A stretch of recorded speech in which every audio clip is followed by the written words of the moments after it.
حبايب قلبي، يا رب تكونوا بخير. كلمتين وبس. لو في ناس بتستفزك وبتضايقك وهي بتتكلم عليك، تعال اقولك كلمتين.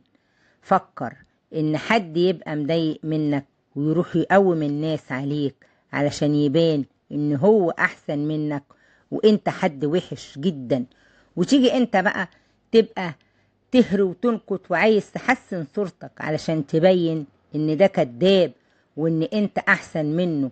بتعمل كده ليه؟ انت عايز تكسب مين؟ انت ما بين اتنين، واحد كذاب وموقعاتي والتاني ودني، يعني الاتنين اوسخ من بعض، الاتنين زبالة. عزز نفسك وكبرها. انت مش محتاج تثبت لحد انك كويس. اللي عايز يقرب منك قوي هو اللي محتاج يثبت ان هو اللي كويس، مش انت. مسير الأقنعة تقع وكل واحد يبان على حقيقته. ولايك وشيل لو بتحبوا الخير.